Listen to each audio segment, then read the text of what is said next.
Bago tayo mag-umpisa sa ating istorya, gusto ko munang iabot ang isang munting pagbati sa'yo. Habang nakikinig ka ngayon, i-comment mo naman kung taga saan ka at anong oras ka nanonood. Nakakatuwang isipin na sa iba't ibang sulok ng mundo, may mga pusong sabay-sabay na nakikinig sa iisang kwento. Kaya halika na, simulan na natin ang unang yugto ng isang istoryang puno ng sakit, pag-asa at tahimik na kabayanihan. Sa maliit ngunit mataong bayan ng San Jacinto, halos lahat ng tao ay may kanya-kanyang pakikibaka. May mga nagtitinda ng gulay sa palengke mula madaling araw, may mga construction worker na bitbitang baon nilang tuyong ulam, at may mga tricycle driver na halos hindi na magpahinga kakabiyahe para lamang may maiuwi sa pamilya. Isa na rawan si Tisoy Ladera. Hindi man siya sikat sa bayan, kilala siya sa terminal bilang isang driver na hindi marunong man lamang. Hindi siya yung tipo ng driver na naniningil ng sobra sa mga pasaherong halatang hindi kabisado ang lugar. Hindi rin siya yung nambabara sa matanda o nagdadabog kapag malayo ang babaan pero maikli ang bayad. Tahimik lang siya, masipag, at higit sa lahat, may sariling dangal. Tuwing 4:00 pa lang ng magaling araw, gising na si Tisoy. Gigising siya sa tunog ng lumong bentilador na paos na umiikot sa kadahan-dahang babangon mula sa papag na kahoy. Una niyang pupuntahan ng kusina para magsaing ng kaunting bigas. Kasunod noon, pakukuluan niya ng tubig ang maliit na takuri at ihahanda ang gamot ng kanyang ina. Ang ina niyang si Nimia ay matagal nang may iniindang sakit sa baga. Hindi naman ito tuluyang nakahiga pero halatang humihina na bawat buwan. Kapag inaatake ng ubo si Nimia, para bang bawat tunog ay may kasamang pait na tumatama sa dibdib ni Tisoy. "Nay, heto na po ang mainit na tubig," mahinang sabi ni Tisoy habang inaabot ang tasang may pinaglagaan ng luya. Gumiti si Nimia, kahit halatang pagod. "Anak, maaga ka na naman. Dapat natutulog ka pa." "Mas mabuti na pong maaga, baka may pasahero na agad mamaya sa palengke." Sa kabilang sulok ng maliit nilang bahay, bumangon naman ang bunsong kapatid niyang si Bemboy. 16 na taong gulang pa lamang ito at nasa senior high school. Matalino sana pero madalas pumasok ng aligaga dahil kulang sa gamit at baon. "Kuya, may project daw po kami sa science." Medyo alanganing sabi ni Bemboy habang nag-aayos ng luma niyang bag. Saglit na tumigil si Tisoy. Hindi agad siya sumagot.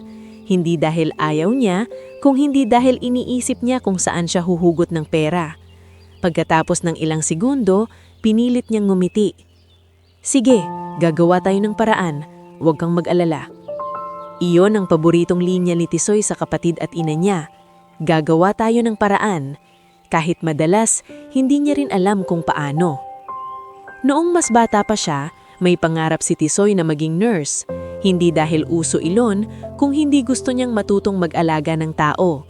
Bata pa lang siya, sanay na siyang maglinis ng sugat, magtimpla ng gamot, at umalalay sa may lagnat. Madalas kasing sakitin ng ama niyang si Roman noon pa man, hanggang sa tuluyang itong pumanaw dahil sa atake sa puso, isang umagang pauwi mula sa pasada. Mula noon, si Tisoy na ang tumayong haligi ng bahay. Natigil ang pangarap. Napalitan ng manibela ng tricycle ang mga librong pang-medical na sanay hawak niya balang araw. Paglabas niya ng bahay, sinalubong siya ng malamig na hangin ng madaling araw. Hinimas niya ang upuan ng kanyang tricycle na tila ba isang matagal ng kaibigan. Lumang-luma na iyon, kupas na ang pintura at kung minsan ay hirata umandar. Pero iyon ang bumubuhay sa kanila. Pagdating niya sa terminal, naroon ang kanyang kaibigang si Polding, isang palabiro ngunit maaasahang kapwa tricycle driver. "Hoy, Tisoy!" sigaw nito habang sumisipsip ng kape sa plastik na tasa. "Mukhang puya ka na naman. Huwag mong sasabihing magdamag kang nagbilang ng bayarin." Napangiti si Tisoy. "Masakit magbilang ng utang kaysa magbilang ng pasahero." Tumawa si Polding. "Tama ka dyan, pero ikaw matibay ka. Ako nga isang notice lang ng lending, parang gusto ko nang tumalon sa ilog." "Huwag kang katalon, wala ka namang pamasahe pabalik." Lalong lumakas ang tawa ni Polding. Sa gitna ng hirap, ganito sila humihinga, sa kaunting biro, sa saglit na tawanan. Makalipas ang ilang minuto, dumating ang operator ng terminal na si Cardo Vanyes. Matangkad ito, laging nakakunot ang noo at may ugaling akala niyang pag-aari ang buong kalsada ng San Jacinto. Maraming takot sa kanya dahil siya ang nagtatakda kung sino ang mauunang bumiyahe, sino ang pababayaan at sino ang babaratin. "Tisoy!" Matigas ang boses ni Cardo. "Kulangan na naman ang boundary kahapon." Sir Cardo, humina po kasi ang pasada. Binaharin po sa kabilang kanto. Wala akong pakialam sa dahilan mo, putol ni Cardo. Kapag hindi mo nabuo mamaya, iba na ang hahawak ng prangkisang ruta mo. Napayuko si Tisoy ngunit hindi sumagot. Alam niyang wala siyang mapapala sa pakikipagtalo, pero kitang-kita iyon ni Polding at halatang kumukulo ang dugo nito. "Sir, grabe naman. Alam niyo namang hindi tamad si Tisoy," sabad ni Polding. Matalimang tingin ni Cardo. "Ikaw, Polding, manahimik ka kung ayaw mong mawalan din ng pila." Umalis si Cardo na para bang wala siyang tinapakang pagkatao. Saglit na natahimik ang dalawa. Pagkatapos ay dahan-dahang huminga si Tisoy. "Ayos lang," sabi niya. "Hindi ayos yun," mariing sagot ni Polding. "Pero ikaw bahala, masyado kang mabait para sa mundong to." Ngumiti lang si Tisoy, pero sa totoo lang, pagod na rin siya. Hindi niya lang masabing malakas. Bandang 7:00 ng umaga, nagsimula na ang daksa ng pasahero. May estudyante, may tindera, may matandang pupunta sa health center. Isa-isa silang isinakay ni Tisoy habang pinapairal ang kanyang mahinahong boses. "Nanay, dahan-dahan lang po sa pag-akyat." "Iho, dito lang po sa may simbahan." "Sige po, ingat tayo." Sa gilid ng palengke, laging humihinto si Tisoy sa lugawan ni Aling Sabel. Matapang magsalita ang Ali, pero mabait sa mga driver na alam niyang nagsisikap. "O Tisoy, eto lugaw mo. Mamaya ka na magbayad." "Wag na po, Aling Sabel. May dala pa po akong kaunti." "Kaunti? Baka hangin lang yung kaunti mo.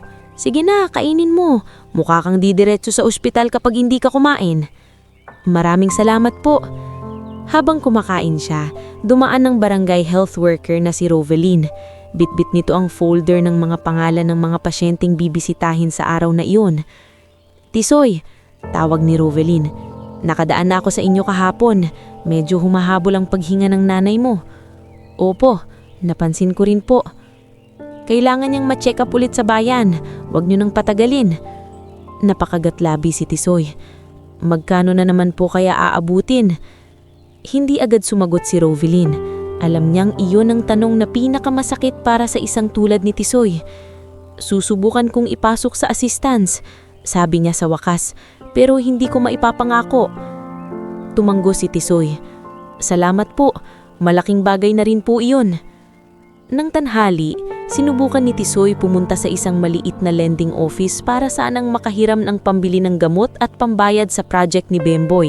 Nakaupo roon ng babaeng kaharap siya, malamig ang tingin at parang sanay ng tumanggi. "May collateral po ba kayo?" tanong nito. "Wala po, pero may regular naman po akong pasada." "May titulo ng lupa? Motorsiklong nakapangalan sa inyo? Appliance?" Umiling si Tisoy. "Pasensya na po, hindi kayo maa-approve." Lumabas siyang nakatulala. Sa tindi ng sikat ng araw, mas lalong luminanaw sa kanya kung gaano kahirap maging mahirap. Kahit simpleng tulong, hahanapan ka muna ng patunay na karapat-dapat kang tulungan. Kinagabihan, pag uwi niya sa bahay, nadatnang niyang inuubo si Nimya habang pinapaypayan ni Bemboy. "Nay," mabilis na lumapit si Tisoy. "Ayos lang ako," pilit na sabi ni Nimya, kahit halatang hindi ayos. "Hindi po ito ayos. Nag-aalala ka na naman, anak." "Paano po ako hindi mag-aalala?" Napatingin si Bemboy sa kuya niya. "Kuya, pwede pong ako na muna huminto sa school." "Huwag," mabilis na sagot ni Tisoy. "Walang huhinto. Habang kaya ko, walang susuko sa bahay na to." Tahimik silang tatlo pagkatapos noon. Sa labas, maririnig ang tahol ng aso, huni ng kuliglig at malalayong boses ng mga nagiinuman sa kanto. Sa loob ng bahay, para namang sumikip ang hangin sa dami ng alalahanin. Makalipas ang ilang araw, lalo pang gumaan at bumigat ang buhay sa iisang pagkakataon. Gumaan dahil kahit paano ay may mga suki si Tisoy na naghahalap sa kanya. Bumigat dahil palala ng palala ang singil ng buhay. Isang hapon, pinatawag siya sa paaralan ni Bemboy kasi kailangan na raw isumiti ang bayad para sa school activity. Kinagabihan naman, muling sinita ni Cardo ang boundary niya sa terminal. At nang sumunod na umaga, naabutan niyang nakaupo lang si Nimia sa gilid ng kama, hawak ang dibdib at nakatulala sa wala. "Anak, pasensya ka na kung pabigat pa ako sa'yo. Parang iyong kutsi yung dahan-dahang bumaon kay Tisoy. Huwag niyo pong sasabihin yan, Nay. Kayo ang dahilan kung bakit bumabangon ako araw-araw." Napaluha si Nimia. "Kung buhay lang sanang tatay mo." "Wala na po ang tatay mo, pero nandito pa tayo. At habang nandito tayo, lalaban tayo." Kinagabihan ng araw na iyon, makulimlim ang langit. Mula palang 6:00 ng gabi ay nagbabanta na ang ulan. Marami sa mga kapwa driver ni Tisoy ang nagpasyang umuwi na lamang ng maaga dahil mahirap bumiyahe sa madilim at basang kalsada. Ngunit si Tisoy hindi pwedeng tumigil. Kailangan niya pang humabol sa boundary. Kailangan niyang makabili ng gamot. Kailangan niyang magdala ng kaunting pag-asa sa bahay. "Oy, uwi ka na," sabi ni Polding habang pinupunasan ang upuan ng kanyang tricycle. "Delikado na sa may lumang bypass road." "1 o 2 pang pasada," sagot ni Tisoy. "Kulang pa ako." "Bahala ka, ingat ka." Tumango si Tisoy at pinaandar ang tricycle. Habang papalayo siya sa liwanag ng bayan, unti-unting dumidilim ang paligid. Lumalakas ang ambon at ang hangin ay may dalang kakaibang lamig. Ang mga ilaw sa poste ay iilan lamang at may mga bahagi ng kalsadang puro anino. Habang tinatahak niya ang liblib na daan malapit sa lumang bypass road, may napansin siyang parang nakabulagtang anyo sa gilid ng kalsada. Noong una, inakala niyang sako lang o basurang itinapon, pero nang kumislap ang kidlat, kitang-kita niya ang isang kamay. Payat, maputi, nangingitim sa putik. Biglang huminto ang tricycle. Nanlamig ang batok ni Tisoy. Dahan-dahan siyang bumaba, halos hindi marinig ang sariling paghinga dahil sa lakas ng tibok ng kanyang dibdib. Lumapit siya ng ilang hakbang at doon niya nakita isang dalagang walang malay, nakahandusay sa basa at maputik na lupa, may sugat sa noo at tila wala ng kalaban-laban sa dilim ng gabing iyon. At sa sandaling iyon, hindi pa alam ni Tisoy na ang simpleng pagtigil niya sa kalsadang iyon ang magpapabago ng takbo ng kanyang buong buhay. Bago tayo magpatuloy sa ating istorya, sandali muna kitang yayayain na makisabay sa damdamin ng gabing ito. Habang pinapakinggan mo ang susunod na kabanata, i-comment mo naman kung taga saan ka at anong oras ka nanonood ngayon. Baka sa sarili mong paraan, makakita ka rin ng piraso ng buhay sa kwentong ito. Dahil minsan, ang pagbabago ng kapalaran ay nagsisimula sa isang gabing akala mo ay ordinaryo lang.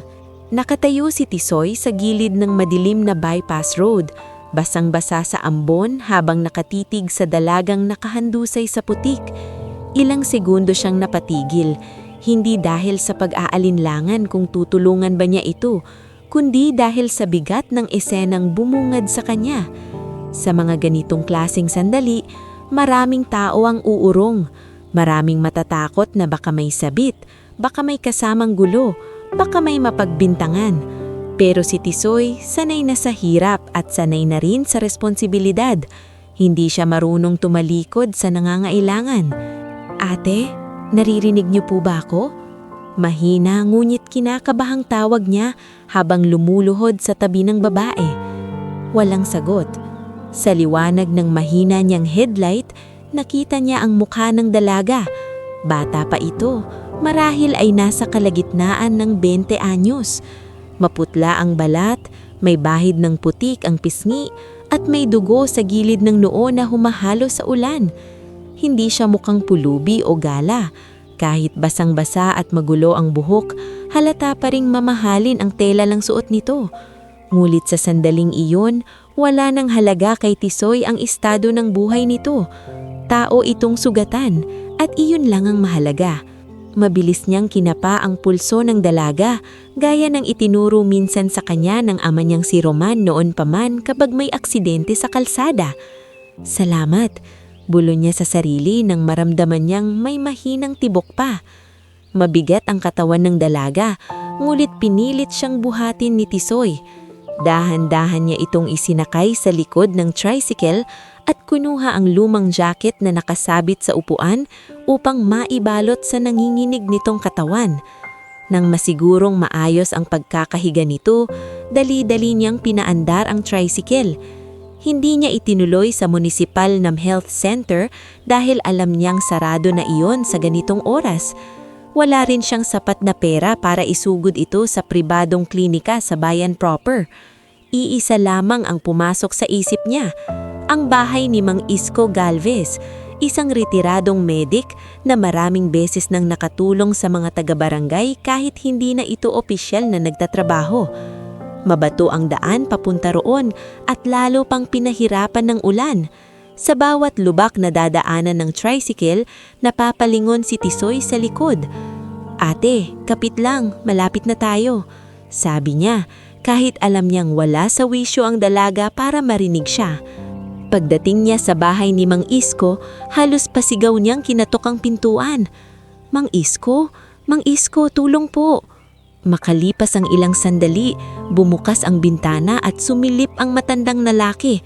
Nakasuot ng lumang sando at may salamin sa dulo ng ilong. "Uy, Tisoy ka! Ba't ka?" Naputol ito nang nakita ang dalagang nakahiga sa tricycle. "Diyos ko, sino yan?" "Hindi ko po kilala. Nakita ko lang sa bypass road. May sugat sa noo at walang malay. Pasok mo agad, bilis!" Tinulungan siya ni Mang Isko na buhatin ng dalaga papusok sa maliit na silid na nagsisilbi nitong gamutan sa mga kapitbahay. Lumang kabinete ng gamot, bakal na higaan, timba ng malinis na tubig at kahon puno ng bendahe ang bumungad sa kanila. Habang pinupunasan ni Mang Isko ang sugat ng dalaga, tahimik lamang si Tisoy sa tabi. Nanginginig pa rin ang kanyang mga kamay. Hindi niya malaman kung dahil sa lamig ng ulan o sa bigat ng sitwasyon. May tama sa noo, Sabi ni Mang Isko, pero mukhang hindi naman malalim. Mas inaalala ko ang ginaw ng katawan niya. Baka matagal na siyang nakahiga sa ulan. Napatingin si Tisoy sa bag ng dalaga na ngayon lang niya napansin. Mamahali ng itsura pero bahagyang nabuksan kaya sumilip ang isang puting sobre at isang lumang litrato na bahagyang nabasa. Hindi niya iyon ginalaw. "Tisoy," tawag ni Mang Isko, "pakibigay nga yung malinis na tuwalya dyan." "Opo." Nang maibigay niya iyon, muli niyang sinulya pa ng mukha ng dalaga. Sa kabila ng sugat at putik, may kung anong lungkot sa anyo nito. Para bang kahit hindi ito nagsasalita, may dinadala na itong mabigat. Lumipas ang ilang minuto bago muling nagsalita si Mang Isko. "Mukhang hindi simpleng nahimatay lang to. Tingnan mo ang mga gasgas sa braso. Parang nadulas, tumakbo, o may iniwasan." Tumingin si Tisoy sa mga kamay ng babae. Totoo, may bakas ng pamumula at galos sa may pulsuhan. May humabol kaya sa kanya? Bulong ni Tisoy. Hindi natin alam, pero sa panahon ngayon kung ano-ano na ang nangyayari. Maya-maya pa, bahagyang napaungol ang dalaga. Kumunot ang noo nito at gumalaw ang kamay na para bang may hinahanap. "Papa," bulong nito. Huwag niyo siyang paalisin." Nagkatinginan sina Tisoy at Mang Isko. "May sinasabi siya," mahinang sabi ni Tisoy. Muling gumalaw ang labi ng babae. "Tia Odena, huwag." Napaawang ang bibig ni Tisoy. Hindi niya kilala ang mga pangalang iyon, pero sapat na iyon para maramdaman niyang may malalim na pinanggagalingan ang takot ng dalaga. Makalipas ang halos isang oras, sinabi ni Mang Isko na kailangan na itong mapainom ng gamot at maobserbahan hanggang umaga. "Hindi ko siya pwedeng iwan mag-isa rito at hindi rin pwedeng dito siya buong gabi dahil mag-isa lang ako sa bahay. Itatalo ko na lang po sa bahay namin?" Alok ni Tisoy. "Maliit lang po pero may kasama." Sandaling nag-isip si Mang Isko. "Kaya ba?" "Opo, mas mababantayan po sila ni nanay." "Sige, basta dahan-dahan. Heto ang gamot. Pakiramdaman niyo kung lagnatin. Muling isinakay ni Tisoy ang dalaga sa tricycle. Hindi na gaanong malakas ang ulan, pero malamig pa rin ang hangin. Sa bawat segundo ng biyahe pa uwi, pakiramdam niya ay may kung anong bagong bigat na sumakay sa tricycle niya. Hindi lang ang dalaga, kundi ang misteryong kasama nito. Pagdating nila sa bahay, mabilis na lumabas si Nemia sa pintuan kahit halatang hinihingal. "Anak, ano yan?" Gulat na tanong nito. "May nakita po akong babae sa daan, sugatan.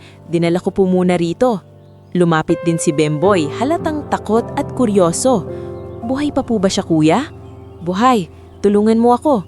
Inilipat nila ang dalaga sa papag ni Tisoy, habang si Tisoy naman ay naglatag ng banig sa sahig para doon matulog.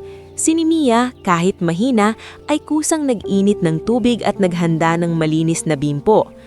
"Kawawa naman," bulong ni Nemia habang pinupunasan ng mukha ng dalaga. Parang anak din ng isang ina. Sa unang pagkakataon ng gabing iyon, napaupo si Tisoy at nakahinga ng bahagya. Nangingirot ang likod niya, mabigat ang talukap ng mata niya, ngunit hindi pa rin siya nakapantay. Bandang hating gabi, nilagnat ang dalaga. Si Nemia ang nagbantay habang si Tisoy naman ang paulit-ulit na nagpapalit ng bimpo sa noo nito. Muli itong nagsalita sa himbing. "Papa, please, kalma lang." Hindi na mamalayang nasabi ni Tisoy. "Ligtas ka na." Hindi niya alam kung bakit niya sinabi iyon, marahil dahil ramdam niya ang takot ng dalagang ito kahit wala ito sa tamang ulirat. Pagsapit ng umaga, bahagyang humupa ang lagnat. Tinamaan ng sikat ng araw ang loob ng bahay sa siwangan ng bintana. Sa labas, nagsisimula ng marinig ang tiyalok ng manok at tawag ng mga tinderang naglalako ng pandesal. Nagmulat ang mata ng dalaga. Nagkatinginan sina Tisoy. Litong-lito ang dalaga. Tumingin ito sa bubong na pawig, sa dingding ng kawalan, sa lumang kurtina at sa mga mukhang nakapaligid sa kanya. Mabilis itong bumangon, ngumit na pahawak agad sa ulo. "Ano? Nasaan ako?" Mahinang sabi. "Dahan-dahan lang, nasa bahay namin ka, nakita kita kagabi sa daan." Nilingon siya ni Tisoy, halatang pinipilit alalahanin ang nangyari. "Ikaw ang tumulong sa akin?" Tumanggo si Tisoy.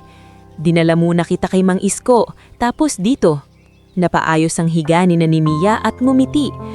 "Huwag kang matakot, Itcha, ligtas ka rito." Sandaling natigilan ng dalaga. Tila hindi ito sanay sa ganoong klasing lambing mula sa hindi niya kakilala. Tumingin ito sa mangkok ng lugaw na inilalapit ni Bemboy. "Ate, kumain muna po kayo, mainit pa yan." Hindi agad makaimik ang dalaga. Unti-unti namuo ang luha sa sulok ng mga mata nito. Bakit niyo ako tinulungan?" Halos pabulong nitong tanong. Nakamot si Tisoy sa batok. Kasi kailangan mo ng tulong." Simple ang sagot, pero tila iyon mismo ang pinaka nakakagulat sa babae. Parang matagal na itong nabuhay sa mundong lahat ng kabutihan ay may kapalit. "Kumusta ang pakiramdam mo?" tanong ni Nemia.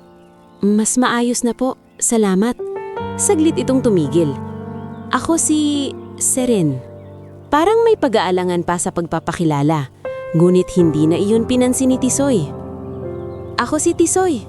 Sila si Nanay Nemia at kapatid kong si Bemboy." Tumanggo si Seren.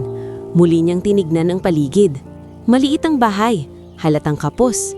Isang kalan, 2 plastik na upuan, lumang aparador, at dingding na may bakas ng pagtagas noong nakaraang tag-ulan.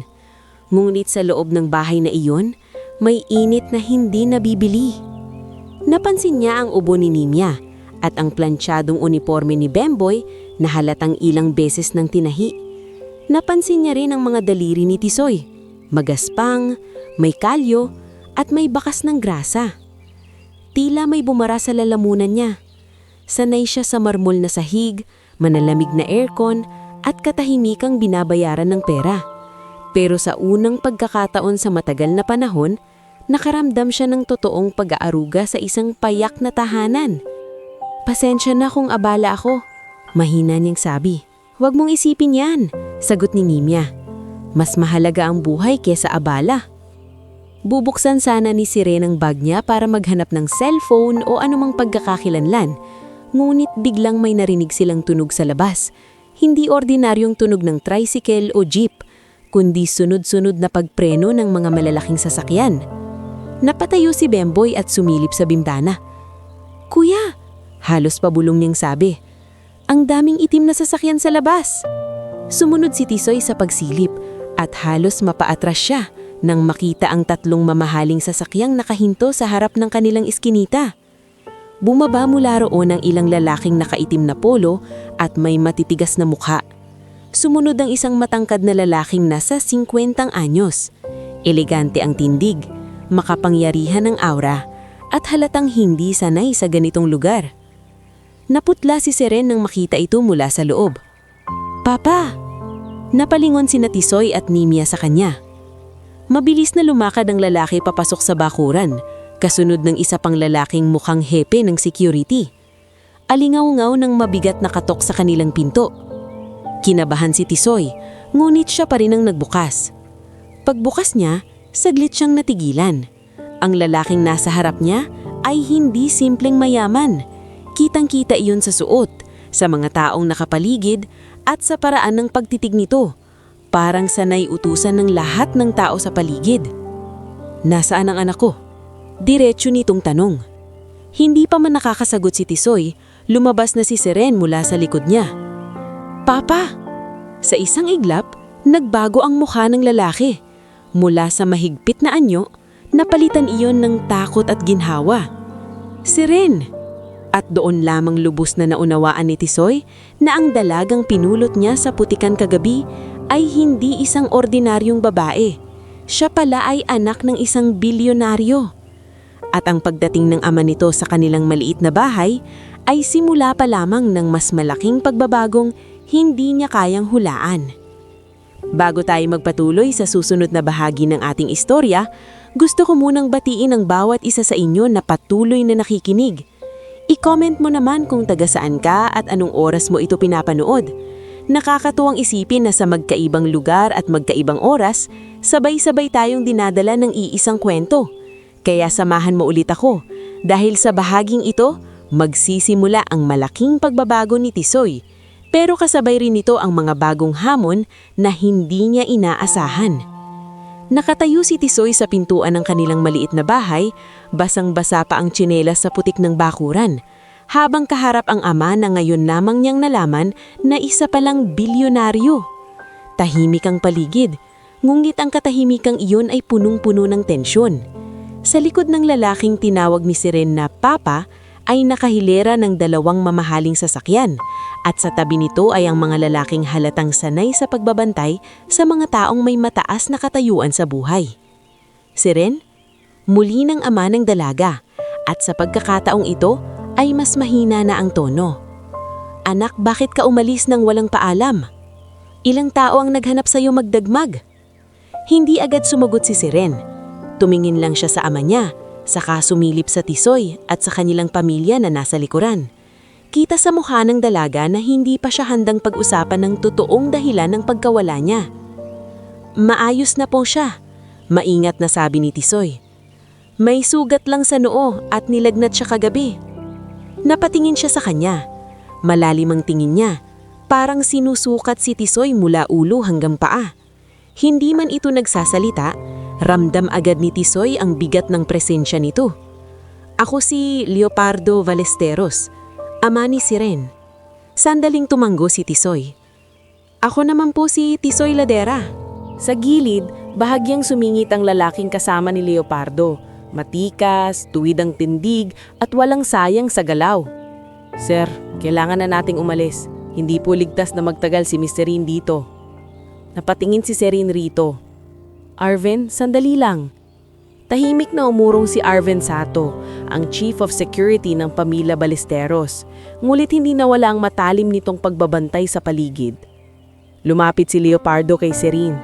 "Sumama ka na, magpapatingin ka sa doktor." "Papa," mahina ngulit buo ang boses ni Seren. "Si Kuya Tisoy ang tumulong sa akin. Kung hindi dahil sa kanya, baka nasa kalsada pa rin ako hanggang ngayon." Humigpit ang panga ni Leopardo, tila pinipigilan ang sariling emosyon. Pagkatapos ay humarap siya kay Tisoy. Utang ko sa'yo ang buhay ng anak ko. Hindi sanay si Tisoy sa ganitong klasing pananalita, lalo na mula sa lalaking halatang sanay mag-utos, hindi magpasalamat. Napakamot siya sa batok. Wala po yun, sir. Kahit sino naman po siguro. Huwag mong sabihin kahit sino. Putol ni Serene at ngayon ay diretsahan na siyang tumingin kay Tisoy. Hindi lahat hihinto sa gitna ng ulan para tumulong sa isang hindi nila kilala. Natahimik si Tisoy. Si Nimya naman ay kahit kinakapo sa hininga ay lumapit ng kaunti. Mas mahalaga po, ligtas na ang anak ninyo. Magalang nitong sabi. Tumingin si Leopardo kay Nimya at tumanggo. Salamat din sa pag-aalaga sa kanya.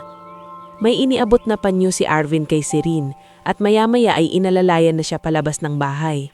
Ngunit bago tuluyang sumakay si Serene sa sasakyan, huminto ito at bumaling muli kay Tisoy. Hindi ko makakalimutan to, sabi nito. Hindi na nakasagot si Tisoy. Iniling lang siya ng bahagya na para bang sinasabing hindi na kailangan ng mga pangako.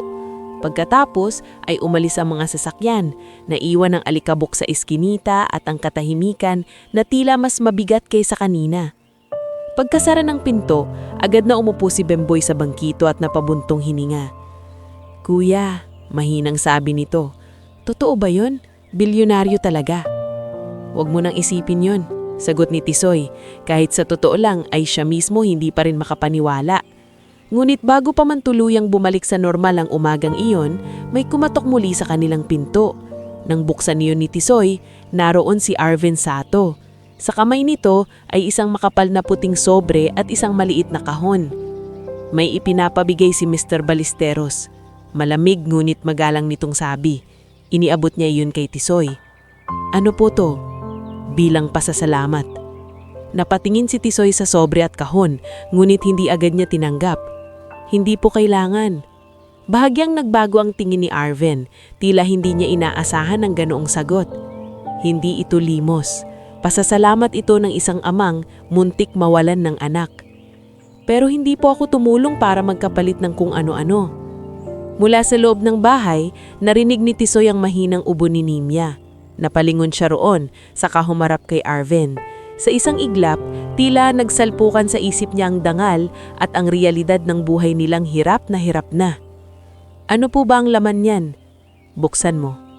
Dahan-dahang binuksan ni Tisoy ang sobre. Tumambad ang mga papeles at sa ibabaw nito ay isang tseke na may halagang hindi pa niya kailanmang nahahawakan sa buong buhay niya. Kasama pang isang sulat na pirmado ni Leopardo Ballesteros. Napaatras si Tisoy. Hindi ko po pwedeng tanggapin to. Lumabas si Nimya mula sa loob at sumilip. Nang makita niya ang laman, napahawak siya sa dibdib. Anak, hindi ko po tatanggapin ng ganito kalaking pera, marinig sabi ni Tisoy. Hindi naman po ako iniligtas ang anak niya para bayaran ako. Tahimik na nakatingin si Arvin. Marahil sa dami ng taong nakasalamuhan niya sa buhay ng amo niya, ngayon lang niya nakitang isang mahirap na kusang tumatanggi sa napakalaking halaga. Sasabihin ko sa kanya, sagot ni Arvin. Pero may isa pa. Iniabot niya ang maliit na kahon. Sa loob noon ay isang susi at isang card. May meeting sa opisina ni Mr. Ballesteros bukas, 10:00. Gusto niyang kausapin ka mismo. Ako po? Yes. Hindi na nagdagdag ng salita si Arvin. Umalis agad pagkabigay ng mensahe na para bang sanay siyang hindi na nagtatanong pa ang mga tao kapag pinapatawag ng isang tulad ni Leopardo Ballesteros. Kinagabihan, iyon lang ang laman ng isip ni Tisoy. Habang inaayos niya ang tricycle sa labas, nakaupo si Paulding sa gilid, halatang sabik na sabik sa balita. Uy, totoo bang mayaman talaga yung babae? Bungad agad nito. Tumanggo si Tisoy. Anak daw ni Leopardo Ballesteros. Napasinghap si Paulding. Yung may-ari ng mga mall, yung may construction, hotel at transport company sa siyudad. Ako ba? Hindi ko alam lahat yan. Lintik Tisoy, sumabog ka na. Baka bukas makalawa, nakabarong ka na. Hindi mapigilang mapangiti ni Tisoy, pero mabilis ding nawala yon. Pinapatawag ako bukas. Natahimik si Paulding. At anong balak mo? Hindi ko pa alam. Ayokong isipin nilang tinulungan ko ang anak nila dahil sa pera. Oo, pero iba rin ang may oportunidad. Hindi habang buhay tricycle lang pare. Napabuntong hininga si Tisoy. Hindi ko naman ikinahihiya ang pagiging driver. Hindi ko rin sinabing dapat mong ikahiya, sagot ni Paulding. Ang sinasabi ko lang, kung may pinto na bubukas para sa'yo, huwag mong agad isara kung malinis naman ang paraan. Kinabukasan, nagsuot si Tisoy ng pinakamalinis niyang polo. Puti sana ito noon, ngunit bahagya ng naninilaw sa kalumaan. Hiniram pa niya ang sapatos ng yumao niyang ama na itinabi ni Nimia sa aparador sa loob ng maraming taon. Pagdating niya sa gusali ng Ballesteros Holdings sa siyudad, halos mailang siya sa sobrang linis, laki at kinang ng paligid. Makinis ang sahig, malamig ang hangin, at lahat ng tao ay nakasuot ng maayos. Parang ibang planeta kumpara sa terminal at palengke na kinagisnan niya. Sa labi pa lamang ay sinalubong na siya ni Arvin. This way. Dinala siya nito sa isang malawak na opisina sa itaas. Naroon si Leopardo Ballesteros, nakaupo sa dulo ng isang mahabang mesa. Sa tabi nito ay si Serene. Ngayon ay maayos na ang itsura at wala na ang putik at sugat na nakita niya nung isang gabi. Ngunit na napili ang parehong lungkot sa mga mata nito. Umupo ka, Tisoy, sabi ni Leopardo. Dahan-dahang umupo si Tisoy. Tuwid ang likod at halatang hindi komportable. Nalaman kong tinanggihan mo ang tseke. Pasensya na po, sir. Hindi ko lang po kayang tanggapin. Tinitigan siya ni Leopardo ng ilang sandali. Bakit? Dahil hindi ko po ginawa ang tama para bayaran. At saka, baka isipin ng iba na pinakinabangan ko ang sitwasyon. Si Serene ang unang ngumiti. Maliit lang, pero totoo. Para bang ito mismo ang inaasahan niyang marinig mula sa lalaking nagligtas sa kanya. Bahagyang tumanggo si Leopardo. Yan din ang dahilan kung bakit gusto kitang makausap ng maayos. Kung hindi mo kayang tanggapin ng pera bilang gantimpala, tatanggapin mo ba ang pagkakataon? Nagkatinginan sina Tisoy at Serene. Ano pong ibig ninyong sabihin? May inilapag na folder si Leopardo sa harap niya. Nalaman ko ang kalagayan mo. May sakit ang nanay mo, nag-aaral ang kapatid mo, at ikaw ilang taon nang bumabiyahe para mabuhay ang pamilya mo. Hindi kita bibigyan ng limos. Ayokong insultuhin ang dangal mo. Binuksan ni Tisoy ang folder. Nandun ang mga papeles para sa legal na prangkisa ng 3 bagong tricycle unit sa ilalim ng isang maliit na community transport startup. May kasama ring proposal para sa basic business training, tulong sa maintenance, at scholarship grant para kay Bemboy. Hiwalay pa roon ang medical assistance para kay Nimia sa isang pribadong ospital na pag-aari rin ng grupo nila. Parang napatigil ang oras para kay Tisoy. Sir, halos hindi niya ilabas ang salita. Sobra na po ito. Hindi, yan ang tamang paraan. Hindi kita binibili. Binibigyan kita ng pagkakataon na palawakin ang kabutihang pinakita mo. Tahimik si Tisoy. Tumingin siya kay Serene na ngayon ay seryoso nang nakatingin sa kanya. Tinulungan mo ako nang hindi mo alam kung sino ako, sabi ni Serene. Hayaan mo namang kaming tumulong sa paraang hindi ka mapapahiya. Naramdaman ni Tisoy na unti-unting bumibigat ang lalamunan niya. Sa buong buhay niya, sanay siyang lumaban sa mumo. Ngayon, may nakahain sa kanyang pagkakataon, hindi para yumaman agad, kung hindi para magsimulang umangat ng daranggal. May kapalit po ba ito? Tanong niya sa wakas. Naningit ng bahagya ang mga mata ni Leopardo, ngulit hindi sa galit. Oo, isa lang. Napahigpit ng hawak ni Tisoy ang folder. Patunayan mong tama kaming nagtiwala sa'yo. Sa unang pagkakataon, bahagyan mumiti si Tisoy. Hindi dahil sigurado na siya sa lahat, kung hindi dahil naramdaman niyang ito ang klaseng hamon na kaya niyang harapin. Lumipas ang mga linggo, at unti-unting nagbago ang takbo ng buhay nila. Hindi marangya, hindi biglaan, pero malinaw ang pag-angat.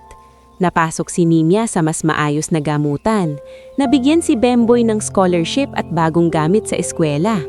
Si Tisoy naman ay nagsimulang dumalo sa business training 2 beses isang linggo habang patuloy pa ring bumabiyahe.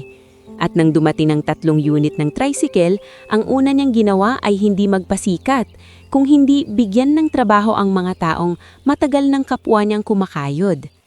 Paulding, Sabi niya isang hapon sa terminal habang hawak ang kopya ng bagong prangkisa. Gusto mo bang humawak ng isang unit? Ha? Anong unit? Sa atin, legal, malinis, hahawakan natin ng maayos. Parang hindi makapaniwala si Polding. Pare, seryoso ka ba? Oo, pero may kondisyon. Ano? Walang panlalamang sa pasahero at kailangan maayos ka sa oras. Napatawa si Polding pero namasa ang mata nito. Tisoy, hayop ka. Akala ko talaga hanggang tawanan lang tayo sa terminal. Nagdagan pa ang kanilang maliit na grupo ng sumamang dalawang driver na sina Jumarik at Senti. Sa unang pagkakataon, may pakiramdam si Tisoy na hindi lang siya basta bumibiyahe. May binubuo siyang mas maayos na kinabukasan. Ngunit, hindi lahat ay natutuwa. Mula sa kabilang dulo ng terminal, tahimik na nakatingin si Cardo Vanes. Matigas ang panga nito at nakakuyom ang mga kamay habang pinagmamasdan ang unti-unting pagdami ng pasahero sa bagong mga unit ni Tisoy. Lumapit pa ito ng minsang gabi habang isinasara ni Tisoy ang talaan ng pasada. Ang bulos mo namang umasenso. May lason sa boses ni Cardo. Mukhang may malakas kang kapit. Hindi sumagot agad si Tisoy. Pinagtrabahuhan ko po to. Tumawa si Cardo pero walang saya iyon. Tingnan natin kung hanggang saan ka aabot. Sa malayo, mula sa loob ng sasakyang nakaparada sa tapat ng isang gusali, may isa pang paris ng matang tahimik na nagmamasid sa pag-angat ni Tisoy. At ang mga matang iyon ay sa taong mas mapanganib kaysa kay Cardo. Isang babaeng elegante, malamig ang tingin, at sanay sa likod ng mga plano. Hindi pa alam ni Tisoy na habang nagsisimula pa lang siyang umangat, may mga taong handang hilahin siyang muli pababa. Bago tayo magpatuloy sa mas mabigat na yugto ng ating istorya, gusto ko munang magpasalamat sa iyo sa patuloy mong pakikinig. I-comment mo naman kung taga saan ka at anong oras mo ito pinapanood. Sa bawat kwentong pinakikinggan natin, minsan may bahagi roon na tumatama sa sariling buhay natin. Lalo na kapag ang laban ng bida ay hindi lang laban para sa sarili, kundi laban din para sa dangal, pamilya at katotohanan. Ilang buwan ang lumipas mula nang ibinigay kay Tisoy ang pagkakataong baguhin ang takbo ng kanyang buhay. Hindi iyon nangyaring ng biglaan at lalong hindi madali. Araw pa rin ang kalaban niya. Gising ng maaga, biyahe sa umaga, asikaso sa bagong mga unit sa tanghali, training sa hapon, pagsusulat ng kita at gastos sa gabi. Ngunit sa unang pagkakataon sa maraming taon, naramdaman niyang hindi na lang siya basta-bastang nakikipagbuno sa araw-araw. May direksyon na ang paghihirap niya. Mas gumanda ang kalagayan ni Nimia dahil sa regular na gamutan. Hindi pa man ganap na magaling, hindi na ita madalas inaatake ng matinding hingal tuwing gabi. Si Bemboy naman ay unti-unti nang sumisigla sa pag-aaral. Nabigyan ito ng bagong sapatos, disenteng bag at sapat na pamasahe. Sa maliit na bagay na iyon, para bang unti-unting nabubura ang bigat na matagal nang nakapatong sa balikat ni Tisoy. Sa kanilang terminal, kitang-kita na rin ang pagbabago. Pare, iba na talaga ang dating mo. Natatawang sabi ni Polding isang umaga habang inaayos ang bagong unit na hawak niya. Dati pinapagalitan ka lang ni Cardo, ngayon ikaw na ang tinitignan ng mga tao. Napailing si Tisoy. Huwag mong gawing malaki, mas marami pa nga akong iniisip ngayon. Kasi naman, may 3 kang unit, legal ang papeles, may sarili kang talaan ng pasada, at may office ka pa sa may dating pwesto ng vulcanizing. Office na agad? Natatawang sagot ni Tisoy. Isang maliit na kubo lang yun na nilagyan ko ng mesa. Office na yon para sa tulag nating galing sa terminal, sagot ni Polding. Huwag mong maliitin. Napangiti si Tisoy pero mabilis din iyong nawala nang napansin niyang nakatayo sa di kalayuan si Cardo Vanes. Nakatitig lang ito, tahimik ngunit malinaw ang galit sa muka. Hindi na ito hayagan tulad noon na sisigaw-sigaw sa gitna ng terminal. Mas delikado ang katahimikang iyon. Simula nung tumaas ang pasada ng mga unit ni Tisoy, lumiit ang kinikita ng ilang driver na kontrolado ni Cardo. Hindi man direktang kinukuha ni Tisoy ang dating pasahero ng mga ito, mas pinipili siya ng tao dahil hindi naniningil ng sobra ang grupo niya at mas maayos ang pakikitungo nila. Hoy Tisoy, Tawag ni Cardo bandang hapon habang nagsusulat si Tisoy sa logbook. Opo. Lumapit si Cardo, mabagal ang lakad, nakapamulsa pa. Malakas na yata ang loob mo ngayon. Tahimik lang si Tisoy. Dati, patuloy ni Cardo, isa ka lang sa mga nagmamakawang makasakay sa pila. Ngayon nakala mo kung sino ka na. Hindi po ako nakikiagawan sa inyo, Sir Cardo. Nagtatrabaho lang po kami ng maayos. Maayos? Naningiting ang mata nito. Tingnan natin kung gaano ka kaayos kapag sinilipang lahat ng papeles mo. Pagkasabi niyon ay umalis si Cardo. Hindi siya sumigaw, hindi siya nagbantang ng malakas. Ngunit sapat ang lamig nitong tono upang manikip ang dibdib ni Tisoy. Pag-uwi niya ng gabing iyon, nadatnan niyang nakaupo si Nimia sa labas ng bahay habang pinapaypayan sarili. Katabi nito si Aling Sabel, may dalang supot ng pandesal. O anak, kumain ka muna. Umupo si Tisoy sa bangkito sa tabi nila. Kita sa mukha niyang may iniisip. Ano na naman ang problema? Diretsahang tanong ni Aling Sabel. Mukhang pinagsakyoban ng terminal at ng munisipyo. Huminga ng malalim si Tisoy. Parang hindi natutuwa si Cardo sa nangyayari sa amin. Hindi naman talaga yun natutuwa kapag hindi siya ang nasusunod, sabi ni Aling Sabel. Kanina nga, narinig ko yan sa may tindahan ko. May kausap na 2 lalaki. Sabi, hindi magtatagal ang bagong hari ng terminal. Napatigil si Tisoy. Ako po ang tinutukoy? Hindi ko man narinig ang pangalan mo, malamang ikaw nga. Nagkatinginan sina Tisoy at Nimia. Huwag mo nalang patulan, basta malinis ang konsensya mo. Tumanggo si Tisoy, ngunit sa loob niya ay may kumikirot ng kaba. Kinabukasan, nasa maliit niyang opisina siya nang dumating si Serene. Hindi ito tulad ng unang 2 beses nilang nagkita na nasa gitna ng gulo at pag-alala. Ngayon ay maayos ang bihis nito, ngunit payak lamang. Puting blouse, simpleng pantalon at nakapusod ang buhok. Wala ang dating garbo ng anak ng bilyonaryo, para itong sadyang umiwas sa sobrang atensyon. Pwede bang pumasok? Tanong nito mula sa pinto. Agad na tumayo si Tisoy. Oo naman. Pumasok si Serene at pinagmasdan ng maliit na mesa, ang logbook, ang nakasabit na listahan ng pasada at ang beuling na electric fan sa sulok. Ang ayos nito, sabi nito. Simple lang. Hindi simple para sa taong unti-unting binubuo ang lahat mula sa wala. Napatingin si Tisoy sa kanya. Sa bawat pag-uusap nila, palalim ng palalim ang paraan ng pagsasalita ni Serene. Hindi ito yung taong basta may sinasabi lang para maging magalang. Halatang pinapansin nito ang maliliit na bagay. May kailangan ka ba? Tanong ni Tisoy. Sandaling tumahimik si Serene. Meron, pero hindi para sa akin. Umupo siya sa kahoy na upuan sa harap ng mesa.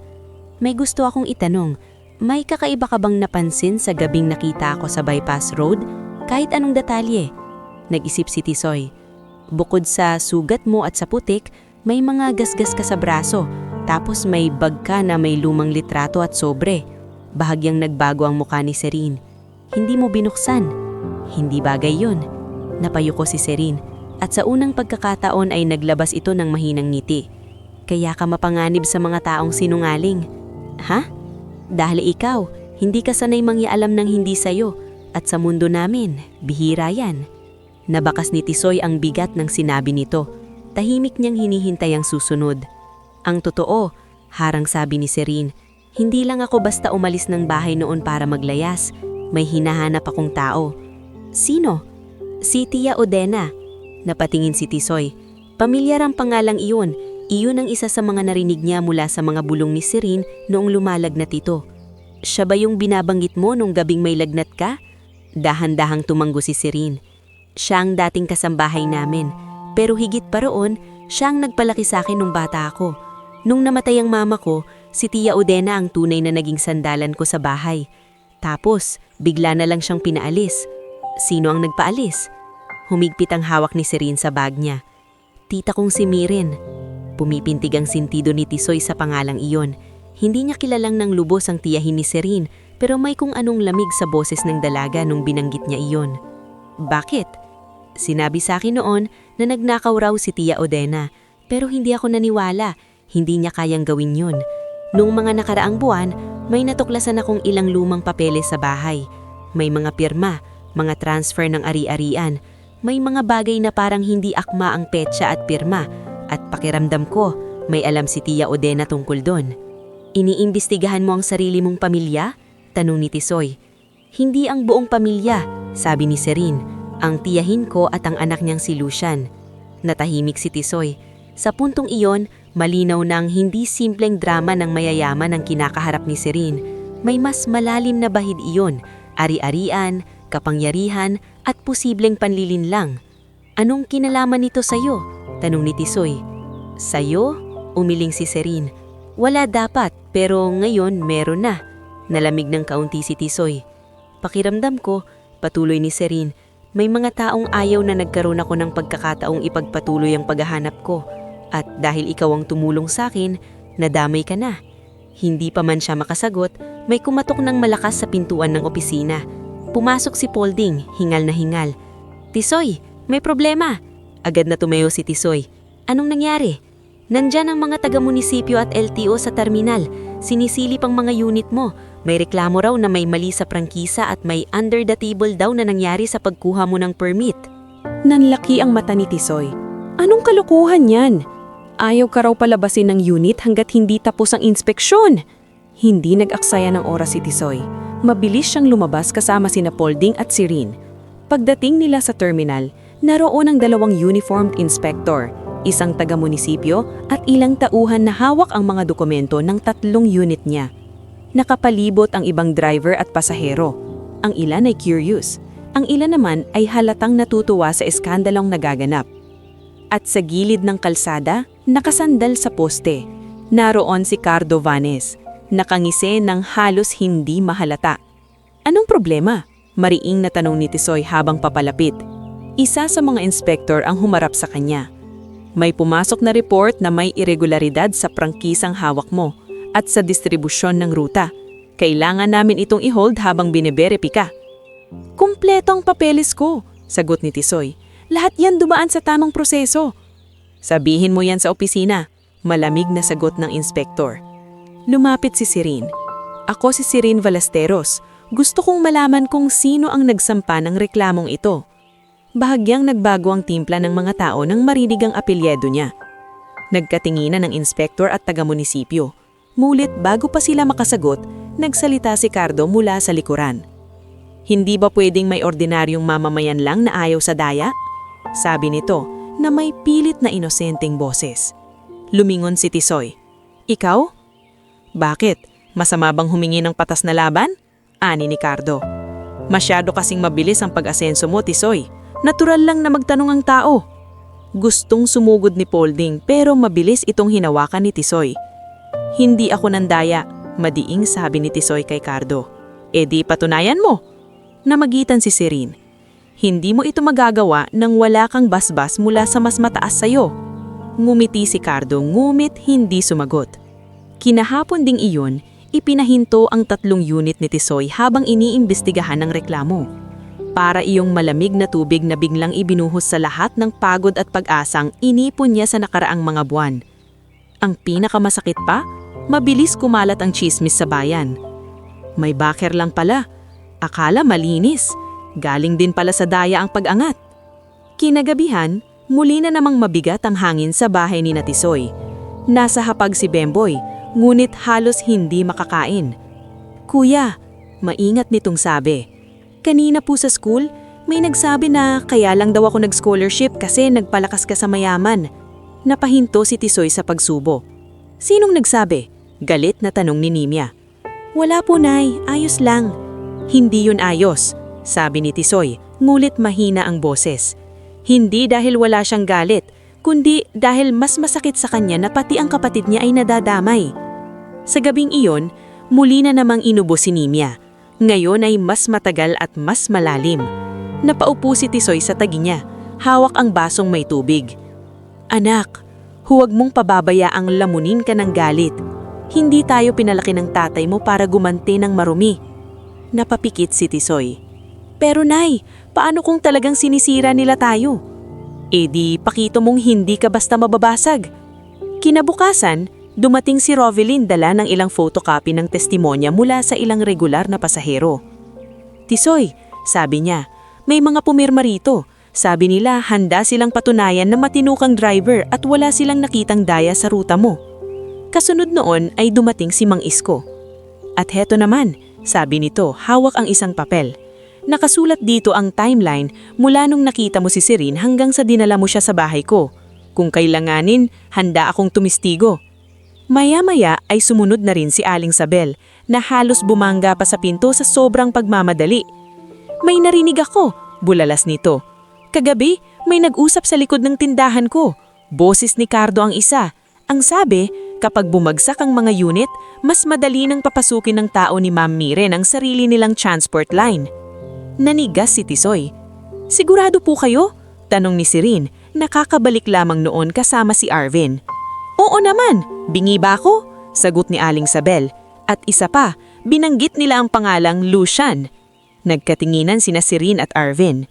Akala ko nagabak, bulong ni Serene. Anong ibig sabihin nito?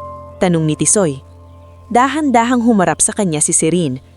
Ibig sabihin, hindi lang si Cardo ang kalaban mo. Ginagamit lang siya. Nung sino? Himinga silang lalim. Tila mabigat pa rin sa kanya ang bawat salitang lalabas ngayon.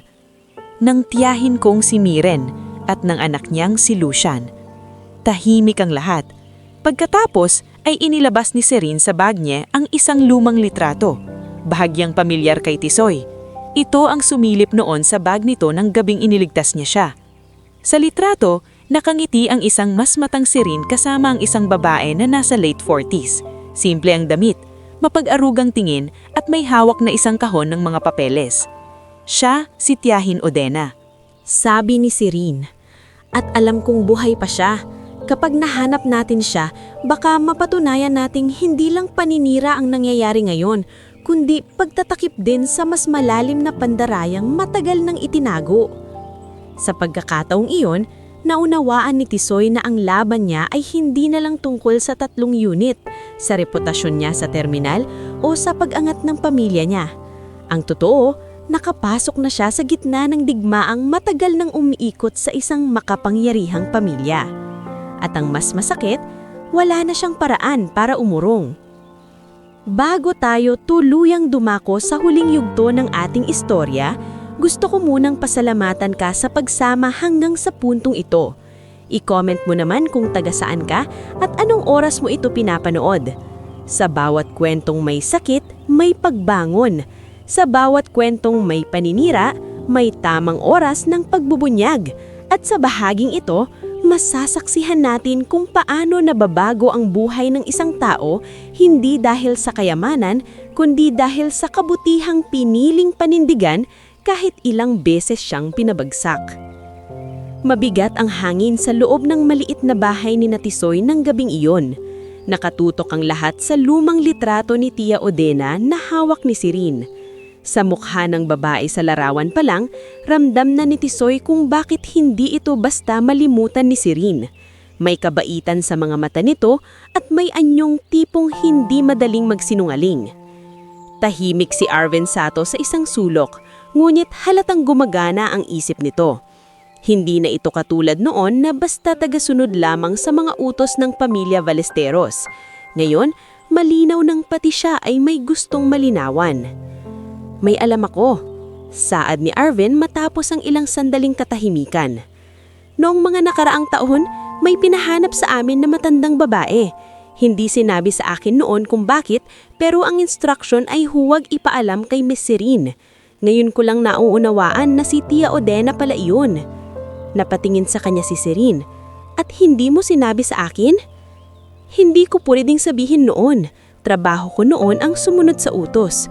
Pero ibang usapan na ngayon. Kung totoo ang hinala mo, may mas malalim ngang itinatago si Ma'am Miren at si Lucian. Humigpit ang hawak ni Tisoy sa gilid ng mesa. Kung ganun, mas lalong hindi tayo dapat magpatumpik-tumpik. Anong plano?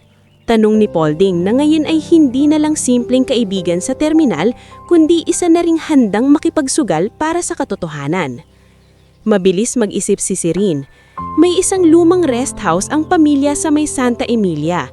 Nung bata pa ako, doon unang dinala si Tia Odena nang gusto siyang ilayo ng Tita Miren sa main house. Pakiramdam ko kung hindi man siya naroon ngayon, may bakas man lang tayo roon. Hating gabi na, sabi ni Nimya. Gamaman mahina pa rin ang boses dahil sa iniindang sakit.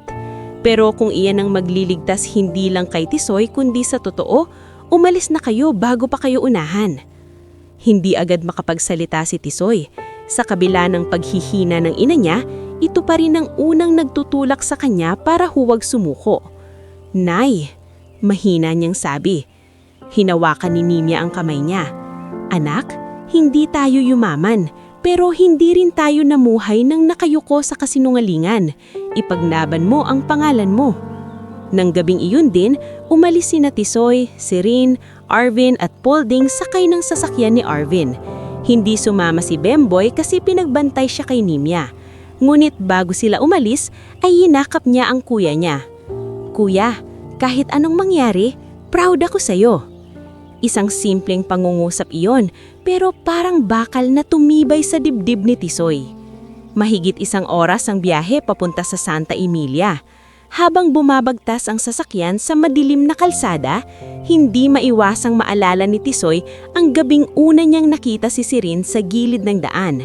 Kung hindi siya tumigil noon, wala siya sa kinaroroonan niyang ito ngayon. Wala rin siyang ganitong problema. Ngunit kasabay noon, alam niyang kung babalikan man ang gabing iyon, ganito pa rin ang pipiliing niyang gawin. Pagdating nila sa lumang rest house, tahimik ang paligid. May kalumaan na ang gusali at makikitang bihira ng puntahan. Si Arvin ang unang bumaba at sinuri ang paligid bago sila pinasunod. Sa likod ng bahay, may maliit na kubo na halos matakpan na ng damo. Nang nalapitan nila iyon, may mahinang ilaw mula sa loob. Huminga si Sirin ng malalim. Andito siya. Dahan-dahan niyang itinulak ang pinto. Sa loob, isang matandang babae na nakaupo sa gilid ng kama ang napatingala. Payat na ito ngayon at halatang pinagdaanan ng mabigat na buhay. Ngunit nang nakita nito si Sirin, agad itong napaiyak. Sirin? Nanginginig itong sabi. Napatakbo si Sirin at yinakap ito ng mahigpit. Tia Odena! Hindi napigilan ni Tisoy na mapatingin sa malayo sandali. May kung anong sakit sa eksenang iyon. 2 taong matagal nang pinaglayo ng kasinungalingan, muling nagtagpo sa isang lugar na tila sadyang itinago mula sa mundo. Ako po si Tisoy. Mahinang sabi niya nang humarap sa kanyang matanda. Ako po yung tumulong kay Sirin nung gabing nawawala siya. Napahawak si Tia Odena sa dibdib. Ikaw pala ang batang sinasabi niya. Salamat sa iyo. Hindi nagtagal, ibinuhos ni Tia Odena ang katotohanang matagal na niyang kinikimkim. Ayon dito, noong may sakit pa ang ina ni Sirin, may ilang ari-arian na nakalaan para sa anak nito bilang proteksyon sakaling may mangyari sa mag-asawa. Ngunit nang namatay ang ina ni Sirin at naging abala si Leopardo sa pagpapalawak ng negosyo, unti-unting nakialam si Miren sa mga dokumento ng pamilya. Tinulungan siya ng anak niyang si Lucian upang ilipat ang ilang shares at lupain sa mga kumpanyang kontrolado nila. Si Tia Odena ang nakahuli dahil siya ang inuutusang magtago at maglabas ng ilang papeles. Noong sinabi kong sasabihin ko kay Sir Leopardo ang nakita ko, ako ang pinalabas nilang magnanakaw. Pinaalis nila ako. Tinakot nila ako na kung lalapit pa ako kay Sirin, ipapahamak nila ang buhay ko. Bakit hindi kayo nagsumbong? Tanong ni Tisoy. Kanino? Malungkot na sagot ng matanda. Lahat ng tao noon sa paligid ni Sir Leopardo ay kontrolado ng takot o ng pera. At si Sirin, bata pa. Ayokong siya ang gamitin nilang laban sa akin. Naglabas si Tia Odena ng isang bakal na kahon mula sa ilalim ng kama. Naandoon ang mga lumang dokumento, duplicate records at isang flash drive na ipinasa raw kanya noon ng dati nilang accountant na si Ben-Hur Mirasol bago ito biglang nag-resign at nag-abroad. Kinuha ito ni Arvin. Sapat ito para buksan muli ang usapan. Hindi, sabi ni Sirin habang pinupunasan ng luha. Hindi lang buksan, kailangan itong tapusin. Kinabukasan, sa tulong ni Arvin, nag-ayos sila ng pagpupulong sa punong opisina ng Ballesteros Holdings. Hindi simpleng meeting iyon. Pinadalo roon ng legal team, ilang senior officers at mismong si Leopardo Ballesteros. Hindi ipinaalam agad ni Serene ang buong detalye. Ang sinabi lamang niya, may katotohanang hindi na dapat pinapatagal pa. Sa loob ng malawak na boardroom, mabigat ang katahimikan. Nasa dulo si Leopardo, seryoso ang mukha. Sa kanan nito ay si Miren, elegante pa rin, malamig ang tingin at halatang inis na inis sa pagkakaroon ng pulong na hindi niya kontrolado. Katabi niya si Lucian, maayos ang suot, ngulit halata ang pagkaasiwa. Naroon din si Tisoy, suot ang simpleng polo, ngulit tuwid ang tindig. Kasama sina Serene, Arvin at Tia Odena. Nang makita ni Miren si Tia Odena, bahagya siyang namutla.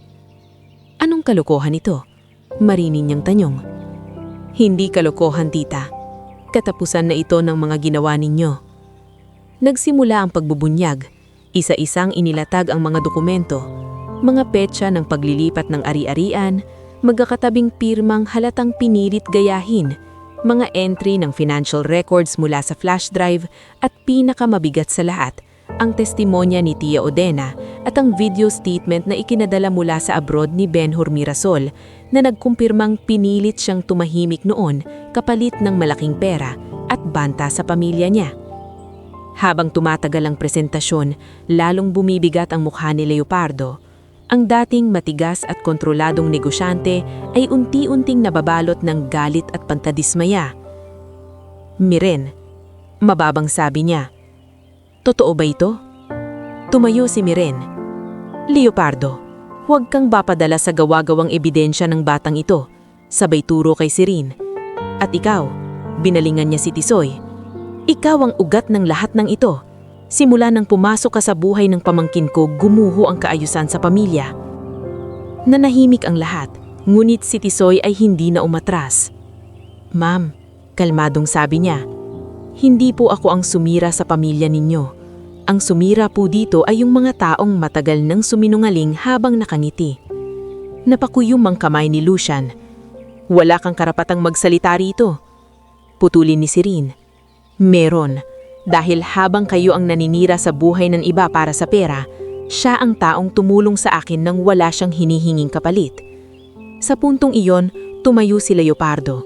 Hindi niya na kailangan sumigaw para maramdaman ng lahat ang bigat ng kapangyarihan niya. Tama na, marinin niyang sabi. Nanahimik ang buong silid. Miren, Lucian, simula sa sandaling ito, suspendido kayo sa lahat ng posisyon ninyo sa kumpanya habang nagsasagawa ng formal na imbestigasyon. At kapag napatunayan ng buo ang lahat ng ito, ako mismo ang magsasama ng kaso laban sa inyo. Hindi mo ito magagawa sa kapatid mo, sigaw ni Miren. Matagal mo nang ginawa sa akin ng hindi dapat gawin ng kapatid. Nangimig na sagot ni Leopardo. Halos mawala ng kulay ang mukha ni Lucian. Sa unang pagkakataon, hindi pera, hindi apelido at hindi impluensya ang nagligtas sa kanila. Kasunod na tinawag si Cardo Vanyes. Sa tulong ng testimonya ni Aling Sabel, records ng tawag at patunay mula sa isa sa mga kasabwat niyang tauran na patunayang tumanggap siya ng pera upang guluhin ang prangkisa ni Tisoy at siraan ang reputasyon nito sa terminal. Tuluyan siyang nawalan ng lisensya bilang operador at maharap din sa kaso. Pagkatapos ng lahat, humarap si Leopardo kay Tisoy sa harap ng mga taong naroon. Tisoy Ladera, sabi niya, at sa unang pagkakataon ay wala roong yabang. Hindi sapat ang salitang salamat para sa ginawa mo sa anak ko at hindi rin sapat ang katahimikan ko noong sinisira kanila habang nakikinabang sila sa pangalan ko. Tahimik si Tisoy. Humihingi ako ng tawad sa'yo. Maging si Serene ay napapikit sandali na para bang iyon ang isa sa mga bihirang sandaling totoong nakinig ang ama niya sa puso kaysa sa pride. Pagkatapos noon, hindi na bumalik sa dati ang buhay ni Tisoy, pero hindi rin ito naging isang biglaang pantasya. Dumaan ang mga buwan, inayos ang kaso, naibalik sa operasyon ng kanyang mga unit at pinalawak pa iyon sa ilalim ng isang community transport cooperative na sinuportahan ng foundation ng Ballesteros Group. Hindi siya ginawang dekorasyon o mascot ng kumpanya, ginawa siyang tunay na partner sa programang tumutulong sa mga driver na gustong makapagsimula ng legal at marangal. Lumipas ang mga taon, nakapagtapos si Bemboy ng kolehiyo sa kursong engineering. Si Nimia naman ay bagaman may edad na at hindi na lubusang bumalik ang dating lakas, namuhay na ng mas payapa at hindi na inaalipin ng kakulangan sa gamot. Si Polding, Jomaric at Senti ay naging mga haligi ng kooperatiba at marami pang driver ang nakinabang sa sistemang unang pinangarap lang ni Tisoy sa isang maliit na kubo sa terminal. At si Sirin, hindi siya nanatiling babaeng dapat iligtas, natuto siyang lumaban, mamuno, at bumuo ng sariling tindig sa loob ng pamilya at kumpanya nila. Hindi minadali ang namuong damdamin pagitan nila ni Tisoy. Dumaan iyon sa panahon, sa pagsubok, sa paghilom, at sa pagrespeto sa kani-kanilang laban. Kaya nang dumating ang araw na sabay silang tumayo sa iisang proyekto, wala nang bahid ng awa o utang na loob sa pagitan nila. Pagmamahal na lang na marunong tumingin sa buong pagkatao ng isa't isa. Sa mismong lugar kung saan minsang natagpuan ni Tisoy si Sirin sa gilid ng madilim at maputik na bypass road, may itinayo silang maliit na emergency roadside clinic at waiting shed para sa mga biyahero, driver at mahihirap na maaabutan ng sakuna sa daan. Naroon si Mang Isko bilang consultant, naroon si Rovelyn sa health outreach program, naroon si Aling Sabel na may pwesto ng lugaw sa tabi. At sa pagbubukas nito, pinutol ni Nimia ang laso habang umiiyak sa tuwa si Bemboy at humahagalpak sa tawa si Polding. Tahimik na tumayo si Tisoy sa tabi ni Sirin at minasdan ang lugar. "Naaalala mo pa?" tanong ni Sirin. "Paano ko makakalimutan?" sagot ni Tisoy. "Akala ko noon isa lang yung gabing kailagang malampasan. Hindi ko alam na simula na pala yun." Gumiti si Sirin at marahang hinawakan ng kamay niya. Sa harap nila, dumaraan ang mga tricycle, jeep, estudyante, tindera, at ordinaryong tao tulad nila noon. Ngunit sa pagkakataong iyon, hindi na sila basta linalamo ng mundo. Nakapag-iiwan na sila ng isang bagay na totoo, isang lugar ng pagliligtas, alaala, at pag-asa.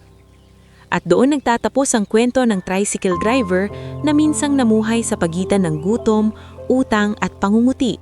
Hanggang sa isang gabing maulan, pinili niyang huminto para sa isang estrangherang nakahandusay sa daan. Dahil sa simpleng kabutihang iyon, hindi lang niya nailigtas ang isang buhay. Nabuksan niya rin ang landas para mailigtas ang sarili niyang pamilya, maibunyag ang katotohanan at makapagbigay ng panibagong simula sa marami pang iba.